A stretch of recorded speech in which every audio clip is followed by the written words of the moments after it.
Certains, lorsqu'ils veulent parler de la vie secrète de Jésus, ils font allusion au contact de Jésus avec les sciences occultes. Jésus n'avait rien à voir avec les sciences occultes parce qu'il est le plus puissant. Vous avez déjà vu un plus puissant venir négocier avec les démons? Mais les démons sont sous la plante de son pied. Comment lui, il va faire quoi? Il va aller en Égypte chercher la magie. Est-ce que vous imaginez jusqu'à quel niveau vous réfléchissez? Le Dieu Tout-Puissant allait chez les Égyptiens. Les Égyptiens là, que Moïse avait abandonné pour suivre la vraie puissance de l'Éternel. Moïse était avec eux, mais il les a laissés dans la maison de Pharaon parce qu'il était en contact avec le Dieu Tout-Puissant. Je vous dis que ce monde a un créateur, c'est le Dieu Tout-Puissant. C'est celui-là que nous voulons servir. Nous ne voulons pas servir les créatures. Les loges sataniques, ce sont des créatures, les esprits créés par Dieu. Nous ne voulons pas les esprits créés, nous voulons l'esprit créateur lui-même. Et cet esprit créateur, c'est notre Dieu, l'Éternel des armées, le Dieu Tout-Puissant, le Dieu d'Israël, le Père de notre Seigneur Jésus-Christ.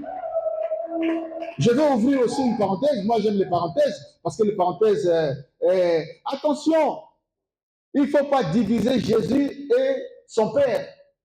Certains pensent qu'ils disent qu'il n'y a qu'un seul Dieu, c'est Jésus-Christ. Ça, ce n'est pas l'évangile. Il n'y a qu'un seul Dieu, le Père de notre Seigneur Jésus-Christ. Celui qui envoya Moïse, celui qui envoya Abraham, celui qui a envoyé Jésus aussi lui-même. Il a été envoyé par son Père. Car Dieu a tant aimé le monde qu'il a envoyé son propre Fils. Jésus, c'est un missionnaire envoyé par son Père. Mais ce n'est pas n'importe quel serviteur. Attention, ce serviteur est particulier. Il est au-dessus des prophètes. Il est au-dessus des patriarches. Ce serviteur est le reflet de la personne de Dieu. Ce serviteur, il est l'empreinte de Dieu le Père. Ce serviteur, il est Dieu lui-même parce qu'il est pourvu de la même nature que Dieu lui-même. C'est pourquoi nous l'appelons Dieu. C'est pourquoi tu veux diviser Jésus et son Père. Vous ne voyez pas que vous lisez mal la parole de Dieu?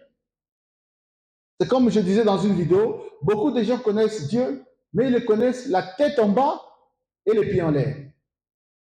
Et je ferme la parenthèse. L'œuvre de l'Esprit est comparée au mouvement des eaux. La parole de Dieu compare l'œuvre du Saint-Esprit au mouvement des eaux. Il y a plein de textes dans la Bible qui comparent l'œuvre de l'Esprit au mouvement des eaux. Par exemple, au commencement, Dieu créa les cieux et la terre. La terre était informe.